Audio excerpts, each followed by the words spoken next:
Welcome to another episode of Collective Conversations. We have our second repeat guest with Eric Brown. I'm excited to have Eric back because Eric is launching a book next Tuesday. It's called The Second Act Entrepreneur, and I've read this book, read the manuscript, and it's a fantastic book, and I want to make sure that we don't give away all the punchlines in the book today with Eric, but we certainly want to talk high level about the book and certainly do our part to endorse it and to get it launched properly for Eric. But Eric, welcome to the show. Thank you, Mike. I very much appreciate your support and having me on again. Yeah, definitely, Eric. I know we literally just had a conversation about what I'd consider iron sharpening iron. And you and I, over the years, I think we've known each other the better part of 10 or 11 years now, maybe longer. I'm not sure. I lose track of days anymore, but we've definitely not agreed along the way, but we've definitely agreed on a lot. And I feel like I'm a better person today, having had a lot of back and forth dialogue with you over the years. Likewise. Thank you. Yeah, definitely. Well, Eric, you are launching a book, Second Act Entrepreneur. Really, in my head, it talks about your journey as an entrepreneur, starting out early on in the early innings, I think in your teenage years when you're still in high school, and certainly fast forward to today where you're taking on a second act, but that by way of construction business and apartment property management business, ownership interest, development, etc. And I just kind of want to unpack a little bit of that because I want to just tease it so that people read the book and get the punchlines. But why don't you start out by talking a little bit about maybe those early innings where I think your father had an influence on your entrepreneurial nature. Oh, sure. So, I grew up in a family where both my father and my uncle were always self-employed, had a lot of different businesses. But, that was, 45 plus years ago. I don't know that I ever really heard the word entrepreneur back then, but that's truly what they were. And my dad wasn't big on higher education. He didn't have anything against it, but he was like, if you learned a skill and you can use your hands, you always have work, all that kind of stuff. So I just was never I just grew up around guys who were in business. And it was funny. As a young guy, I got married in my early 20s. My wife was pregnant at the time with twins, and her family was really more traditional. Her father worked in a factory for forever, and my little side jobs, those weren't considered a real job. And so that was so I actually went and got a factory job and lasted about 3 days. That wasn't for me, and I never looked back. So Definitely, would you suggest that your sort of that calling to entrepreneurialism based on the fact that that factory job wasn't for you? It was, hey, I don't feel free here. I feel constrained, and I don't like that constraint. I'd rather exercise my creativity and freedom outside in a sort of a, I want to call it a looser nature because that's what's coming to mind. But I'm interested. What caused well, you to make you that know, transition? I think there's a couple things. Gary Vee talks a lot about there's two sort of kind of an entrepreneurs. You can do your own thing, or you can actually do that being someone's second command.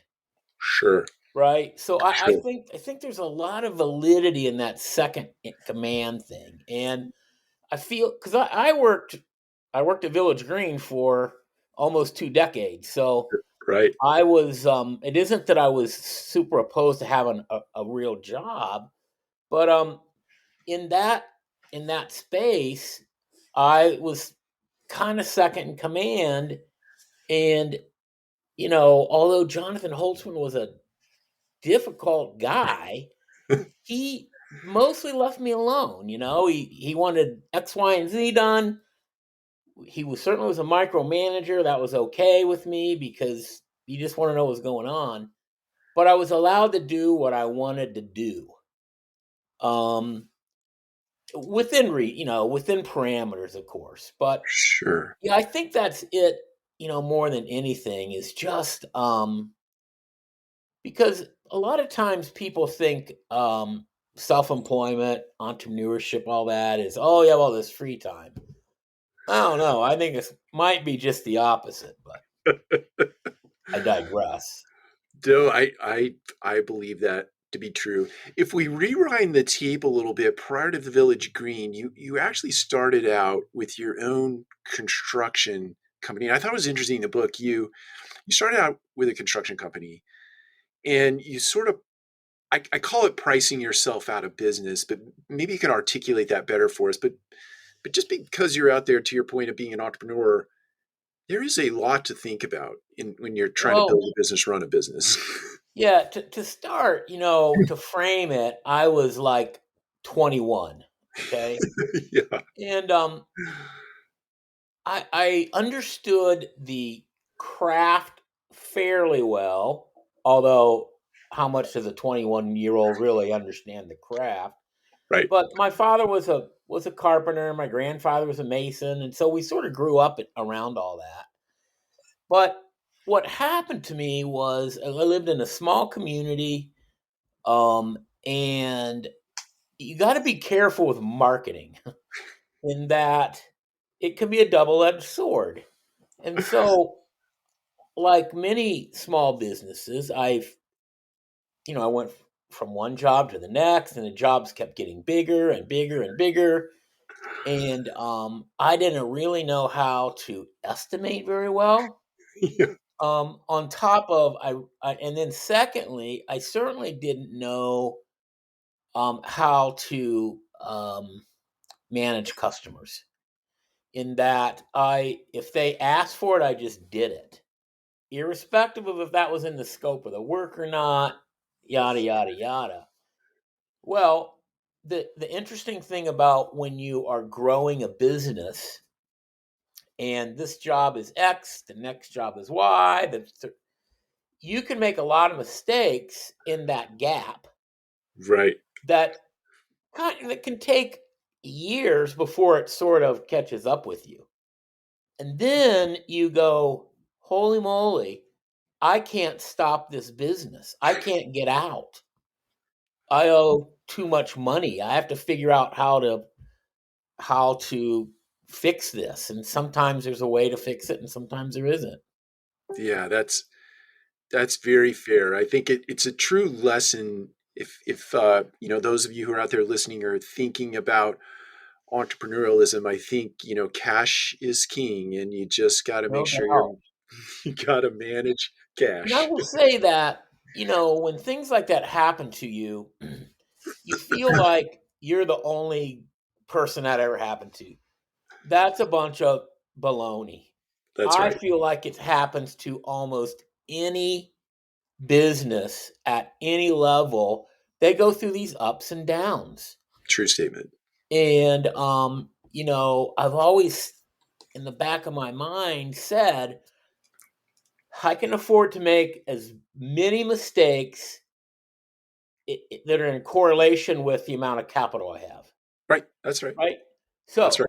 So, fortunately, my second run at business was urbane, and although I made some significant mistakes there too, that frankly some of them had like five zeros behind the first number. Yeah. Um, Right. we were able to sustain in between that gap. You have a period of time you can keep running Sure. before the piper's knocking on your door. um I was able to get things paid back and keep moving on. So there's ways to do that, but the bigger thing is, if you're going to start a business, do your best to to calculate your runway. Yeah. Right? How much run do I have? 3 months of cash, 9 months of cash? What's my burn rate? All of That's those sort of simple things you read in the books. Well, it's when the rubber meets the road, you need to know, not to scare you, by the way, but am I going left or am I going right? it, And sometimes, to your sort of lead into this, it can be just as bad when you have more business, um, because you don't know what to do. right. The- And so you try to do it all yourself, and then before you know it, you've made one customer mad, and then six, and yeah. It yeah, it can compound to the downside just as quickly and unfruitfully as it can compound to the upside, and Yes. and certainly fruitfully. I I want to. There's something you said in you said the word marketing. I think there's very interesting through line that we can sort of play off through the balance of this interview and in the book certainly review. You cite in the book where you put a yard sign every time you did a job. You put a yard sign, and it's like the early innings of word of mouth marketing, right? Yep. And so, if we could sort of play off of that and talk about anything you want to share about your years at Village Green and how that got you prepped for that moment in time where you transition out onto your own with Urbane, and how that sort of through line with Seth Godin certainly being an influence in your life, and sort of segue into how that Urbane opportunity parlayed itself into a much bigger opportunity for a third party property management company down in Arizona. So I don't know how Yeah. you want to unpack that, but it's all So, very interesting to me. you know, well, one of Seth Godin's sort of infamous lines are, in order, if you want to be, and I'm going to paraphrase, but you have to do something interesting, right? Not interesting to me or you, but interesting to the customer, or remarkable. The remarkable is the word he Remarkable. uses. That's right. And I think he says something to the effect: you can run down the road naked and be remarkable, but it's not helpful. Right. That's right. So I tried to focus on things that were, in my mind at the time, remarkable, or at least enough to get some attention. Right. And fast forward today, property management companies are pretty sophisticated. But 25 years ago, I don't know, there was a lot of just gray boxes out there. Oh yeah. And your typical apartment unit was, beige walls, beige carpet, white appliances. Color wasn't a thing, right? So That's right. we started doing a lot of things like that, and somehow it started to garner some attention. And I was fortunate enough to get asked to speak at certain events and do this or do that. Well, I'm sitting at the table with guys who are running 30,000 units, 130,000 units. I had 300, Yeah. right? So there was and it was just bizarre to me that, and you take little things like, we had back in the day, we had Vitamin Water knock on our door and said, "Hey, we want to partner with you." I'm like, "What? What do you mean you're going to partner with us?" And until Coca-Cola bought them, their truck would come by our office and drop off 2 dozen cases of vitamin water every week. And we had a branded vitamin water cooler. And so, you start talking about those things, and it would garner some attention. And and then of course, the more I saw that, the more I tried to do it. And it was really relatively the same uh, strategy, if you will, of plunking out a construction sign when you just only did a doorknob for someone. Can I insert one thing here that it just came to mind and I can't leave it alone? you, I remember you partnered, I believe, with Sharpie markers, Yes. and you hosted an event where people used the Sharpie marker to draw on the wall. And one thing you didn't plan for, which I thought was hilarious, and neither would I would have thought of it, but the ventilation in that room, because when you pull the cap off a Sharpie marker, there's Oh an yeah. odor. Yeah, that was so. A couple things with that. with that whole thing was just pretty crazy. We our our owners and lenders typically want us to do a grand opening. I've Hmm. never been a grand opening fan. I personally think small, medium, or large property management company, they're distractions. Mm, No, I don't know. I suppose there's arguments that they do drive some leases, but a lot of times they don't, and it's a lot of mhm. work for everybody. True statement. So we just tried this Sharpie draw on the walls thing. We offered a um, a prize for first, second, and third, and we got some really talented people. But what I didn't expect was the amount of we had like 300 people at this. Right. In the past, if we could muster up 13, we were lucky, right? It was usually our insurance people, our owners, lender, Right. you know the deal. And so that was a lot of fun. It was on. I've always believed you do events on Thursday nights. I'm not sure why that is. I just always did it that way. But the crazy thing was Friday morning. I was in the office by myself, fairly early, and I get a call, and the person says, "Hi, this is whatever her name was. I'm from Sharpie PR," and I'm thinking, "Oh," I start apologizing. I'm like, I know I used your name. I didn't really think about it. And she starts laughing. She goes, "No, no, no, slow down. We love that you used our name." And we ended up being on their website, and that was back in the day when you got on a bigger website. Right. That that whole Google Juice thing back then there was some at least some truth in that. And so yeah, that was a wild ride. Oh, I remember. I don't know if that was a catalyst or maybe it was a combination of things that were a catalyst that landed you in the Harvard Business Review and some other major publications. I just thought that was a tremendous. To your point about being a 300 unit apartment community, or I know that was several different buildings, but being a small fish in a big pond, you made a huge splash.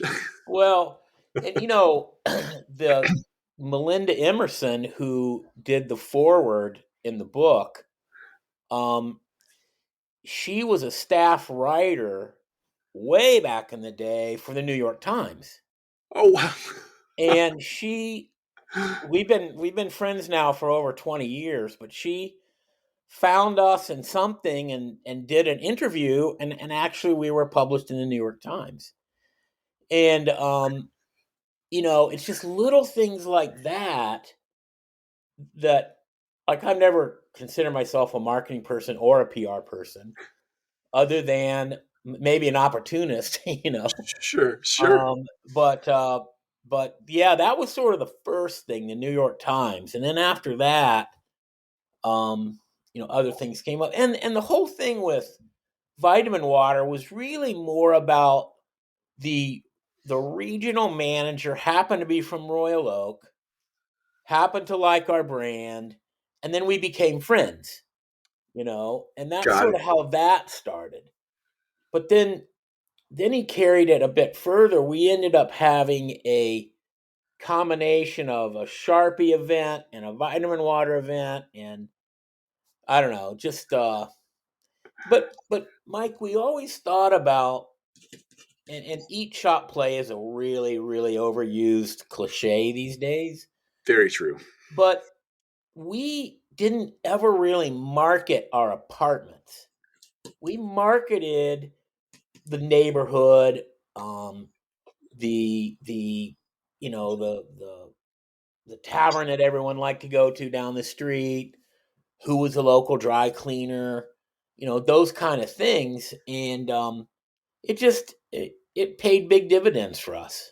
It really did. You know what I think is so fantastic about that is that you really brought a community together, right? And it's you think about the four walls of an apartment or even the lot lines of the property that that apartment sits in and the buildings sit in, but there's a huge community where those people work and play and do all those sorts of things. But to the extent that you can get all of those constituent parties in, you as the owner, people that live in your building, and the people who serve those people, if you can get them all together, it's just a recipe for success in any business you're in, frankly. Well, we really doubled down on the third space idea. Yeah. And you mentioned MC. One of the reasons I wanted to go out there and do that was um, our friend Mark Julien, Julian, yep. who we were all of us were pretty close, and with that sometimes comes some harsh uh, That's true. comments. And Mark would say to me, he said, knock it off. It works for you because you're small and you're hands on. That stuff Yep. doesn't work at scale. And, frankly, he was right. We were small and I was hands on. I was convinced it would work at scale, but I didn't know. Yeah. And That's, so that was the real reason and the catalyst for going out there. I mean, MC had at the time, I want to say, just under 8,000 units. They were in 3 states, 5 regions. And I wanted to see if, so way back in the day when I was building single family homes, I thought it would be a good idea to do big single family homes. By the way, big is not always better. And we did a house for a guy. His last name was Hartzell. His grandfather invented the turboprop. oh, wow. Yeah, he's from Piqua, Ohio. They were from Piqua, Ohio. But anyway, he his and back then when his grandfather was around, propellers were made out of wood. Oh, Okay, that's so interesting. yeah, so your byproduct was you had a lot of wood chips. His Got it. claimed, and they one of their largest expenses was hauling these wood chips out of the factory. He said, "Oh my goodness, why don't we grind these things up and get into the mulch business?" So they turned what was an expense into a whole nother business line. And that stuck with me like forever. And I said, wow, if we could take this marketing stuff and turn it on its head. I mean, because multifamily operators have huge communities, That's right. huge, huge. That's right. And some things are appropriate and some aren't. But things like if you've got dog parks, why not? And pets are a huge deal. Why not give someone naming rights to that? Right. And guess what? When you ask, they will write you a check Exactly. for that. And again, you have to be thoughtful about all of this. You can't, shove things down people's throats, but you know, look, it happens all the time. People name buildings now, right? That's right. So, we were able to almost cut a marketing budget that was north of $1 million in half in 2 years. That's impressive. It was a big deal, but like all things, it wasn't the easy way to get there. We hired writers to create content that didn't even know anything about an apartment other than they lived in one. Right. Right. Right. So anyway, Yeah.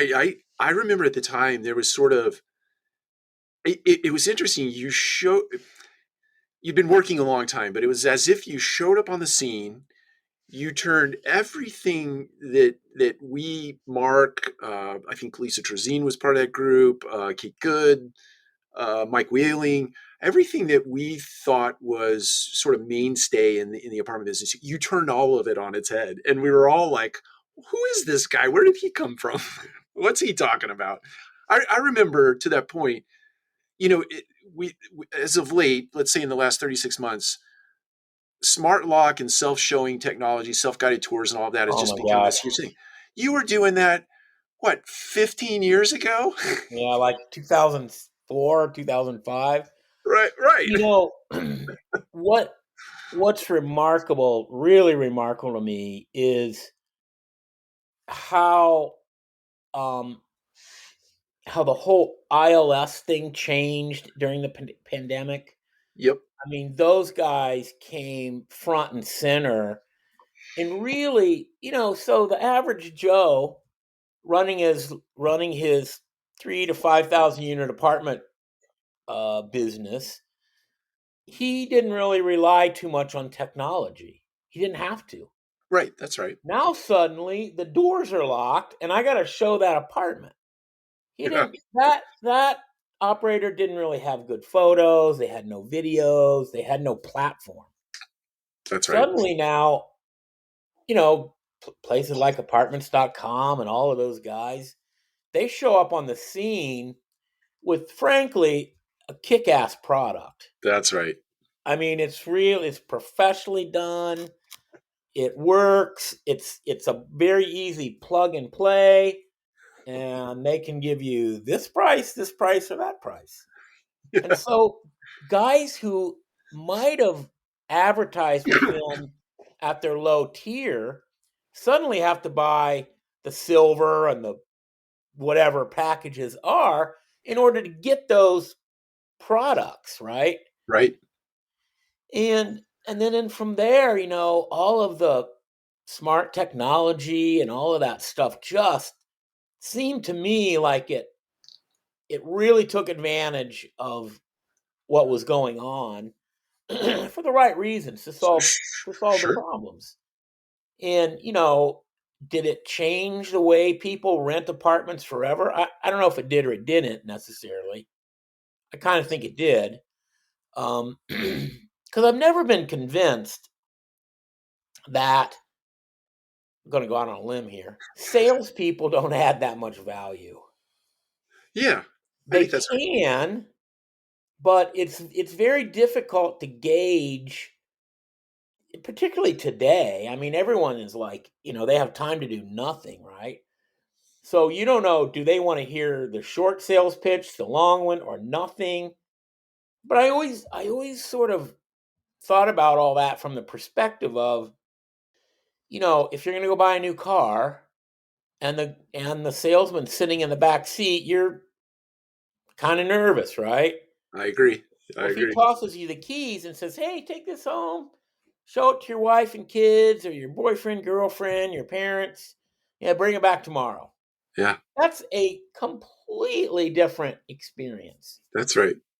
And the misnomer about self-guided tours is that you don't have to sell. My friend, we all need to be selling every minute of every day. You're a huge proponent of that. True statement. So it doesn't sell by itself. It's just different. Th- That's right. I think you're right that it's changed the way we lease apartments probably forever. It's impacted it in some way forever. I can't yet convince myself that there isn't a place for a person in that sort of timeline. And it really is predicated on whether the consumer wants that or not. I think the big difference maker now is, do I have the choice as a consumer to engage with a person when I want to, versus I'm an introvert and I don't care to engage with the Right. salesperson. I don't even want them to explain the contract to me. I just want to go look at the apartment. If I like it, I want to sign up for it and I want to sign the lease contract, move in. I never want to talk to anyone. That is truly the way I would want to experience that. But that's not everyone, right? It's certainly not. And at the same time, our industry's been stuck on this thing about, one person every 100 units, yada yada. And when they might have three properties within a 2 mile radius, you don't need all those people in you can have a centralized location, That's right. but that's been hard for owners and operators to get past. Oh, you got to have someone in there. Actually, you don't. Yeah. I I think that, or at least my observation of our multifamily space in the last 24 months plus minus, and maybe it's longer than that, but I think people are actually coming around to being more accepting of the idea. And I think the centralized leasing effort is something that is, it's in the early innings, but it will Oh, be in the sure. it'll be fully adopted. And I don't even. There was a time I thought that you just cut that to cut expenses. I'm of a Right. different mindset now. I think you figure out a way to add more value, but you're just really moving your people around in the deck chairs on the ship. You're not tossing them off. In my head, to your point, I think I've come to believe that the reinvestment is on the service side of our business. If you look at Google reviews or consumer feedback sites, the lion's share of that feedback comes from the service side of our business. We either didn't get it done fast enough or we didn't get it done correctly the first time, et cetera, et cetera. And people are frustrated. That's where we get low marks, right? It's usually Oh on the yeah. service side. So take people out of the business side and reinvest those dollars into the service side and really juice that effort so that you have Well, enough people. I always thought that we had renewals kind of backward, right? If we had a if we had a sharp maintenance person, they're all sharp, by the way, Yeah, that's but right. one that enjoyed interacting with the resident. I'm guessing the renewal rate would go up if maintenance was doing that True statement.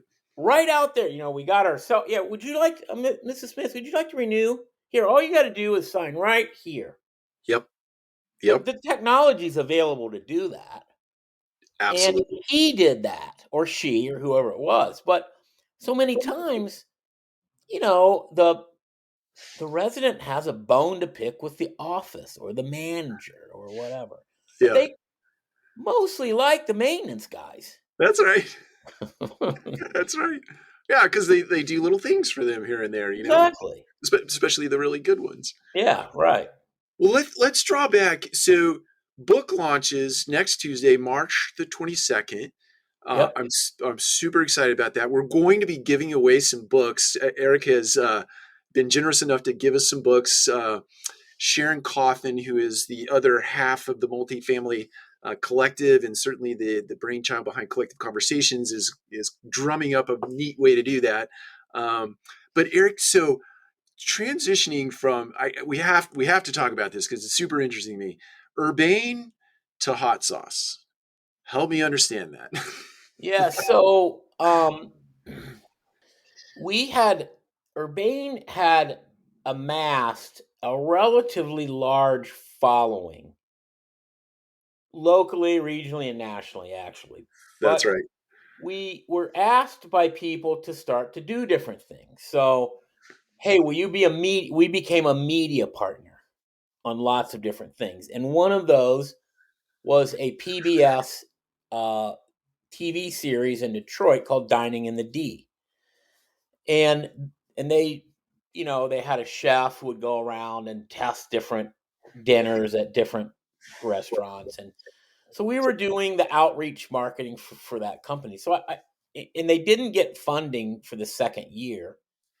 I ended up sort of becoming acquainted with and ultimately friends with this guy by the name of Chef Tom.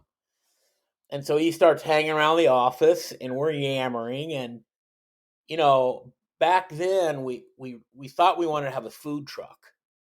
Food trucks were kind of new on the scene and you weren't even allowed to park them in Royal Oak at the time. Oh wow. The restaurant association didn't like them and all that. But anyway, I looked into that. I'm like, oh my gosh, that looks like a lot of work.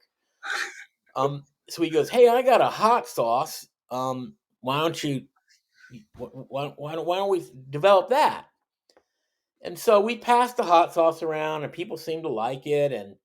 And so I sort of became the marketing guy for that. He was the chef. We ended up creating a brand called Street Eats. And we had 313 Foodie Sauce. 313 is the area code for Detroit. Ah. And we had a Detroit Smoke. We got into about 180 stores. I figured out really quickly you got to sell a lot of hot sauce to even break even. And not only that, you have, like many businesses, you have two customers. One is the folks who buy your product. The other Yep. is the grocer. And you're competing for an inch an inch of shelf space. And so what I kind of saw early on was the only person in the cottage food business chain that's really making any money is the co-packer. That's the guy you give your recipe to, makes a product for you, and then, ships it to you. Then you go sell it. You go to your farmers markets and all those. Well, we had a commercial kitchen. We were making our own sauce. The Chef Tom was making it. I But the problem with that is you've got to buy potentially 100 cases at a time because a Got it. co-packer wants to run, manufacture those. So we developed a little word called micro co-packer. We would co-pack as low as 10 cases. So if you had 5 sauces, you might have had to buy 500 cases. And it's sitting in your garage and it ages out before you even get it all sold. Oh, So got we it. became a micro co-packer, and we got to the amount of cases we needed to sell by making it for other people. Understood. That's where we never made any money selling our own sauce. We didn't sell enough of it. We I got understand. there by co-packing, and you know that's the I've always, and I don't remember who talked about this. It might have been who's the business guy that you like a lot? Peter Drucker or Tom Tom. Peters? Tom Yeah, Peters? yeah. I think he might have said something about the corridor of opportunity, right? Yeah, yeah, You that's right. start down that corridor, you don't know which door when you open it and look in has, but all I can tell you from my experience of different businesses, it isn't necessarily what you start out with that you end with. Yeah, Matter of that's fact, it never has been that way.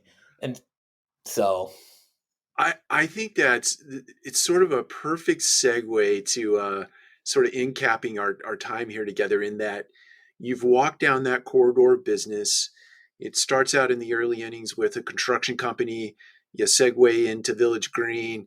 You exit into Urbane. You exit into hot sauce, or not even you didn't exit Urbane, but you sort of segue to hot sauce. You got down to MC companies in Arizona to leverage what you had built over this bit of time, and now your second act. Uh, Before we call it a close here, I'm interested to know what you're working on today, and then just in cap that with the book launches on March thank you. 22nd, and anything you So, leave the audience with. a couple things. There was a time that it was around year 8 or something like that. My wife said, "How long are you going to toil at this business?" Yeah, And I'm like, "Toil? I'm not sure I know what that means." But anyway, my first answer was as long as it takes. But then she went on to say, "This is your dream." I'm like, "Dream? This isn't my dream. It was just there." And it was. That's the truth of the matter. It was. I made an offer on a building, I found investors, and it just happened. And then 10 years went by, and then 25 years went by. Um so the second act for me is about doing. I loved the hot sauce business. I enjoyed interacting with those people. I just liked it. So um we had a little company called Urbane Farm, which did cut flowers that we grew on our properties. So I've just sort of taken that business and have my daughter has a a little boutique gift store in in a in mid state Ohio, and so I've got a booth down there. Sorry about that. And not I to worry. started selling hot sauce. I always wanted to have a place where you had 100, 500 different hot sauces and you had a tasting room. Oh, And to go back to the hot sauce days, there was a guy who started that company called Heatonist. and they're in Brooklyn, New York. Well, he first carried our hot sauce. And so when I started curating smaller brands to do this in the last 9 months, I'm like, oh my God, this is going to take me a lifetime to do this. I reached out to him. I said, hey, I don't know if you remember me, blah, blah, blah. He's like, of course I remember you. We worked out a deal where he's wholesaling us because he's got thousands of brands. Right, right. So we've got our first 100 brands on their way to us now, actually. So we're in the hot sauce business again, and just kind of having some fun with it.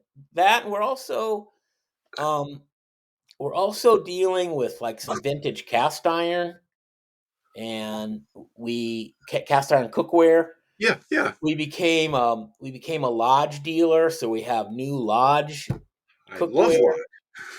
and so just it's stuff I enjoy doing. I love to cook with cast iron. It So it's so much fun. I not to cut you off. I love lodge. I love cooking with cast iron. I don't love caring for cast iron, but I no, do. it's a little different, but But if you do cast iron right, you can really add interesting flavors to whatever you're oh, cooking. it's amazing. It's Yeah. absolutely amazing.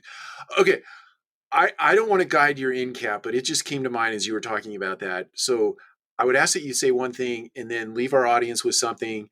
Certainly pitch the book. Anything you'd want out of our audience in terms of promoting the book, please do that. But you say somewhere in this book that you desired that every day to feel like Saturday.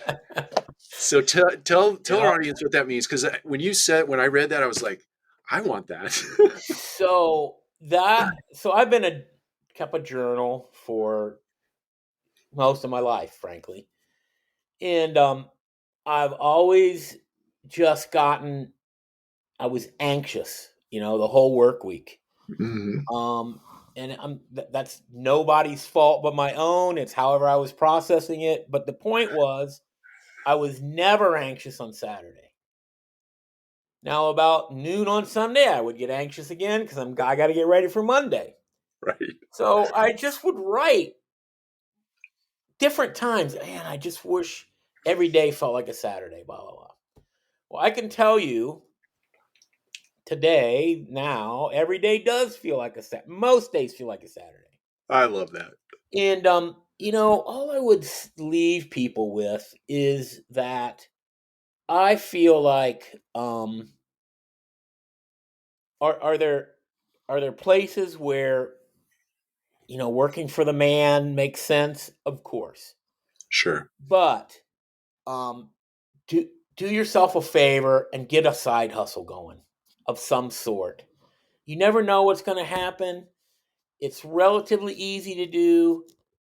It doesn't take much money, and it's fun. It can be fun, and it can be something that you then parlay if something happens with your job, That's right. or once you age. And we just try to lay some of those ideas out in the book. Don't be afraid to do it. That's the real punchline. Don't feel the fear and do it anyway. Eric, I'm I'm going to say I'm proud of you and Thank writing you, this. Mike. I am in writing this book and getting it out into the world. Where can people buy this? We're certainly going to give some copies away. We'll link everything up in the show notes, but where can people find the book and where can people find you if they want to connect? Yeah, so it's on Amazon, and it is the Second Act Entrepreneur. So you can find it there on Amazon. And I think we sent you a link You did. uh, that you could put in the show notes too.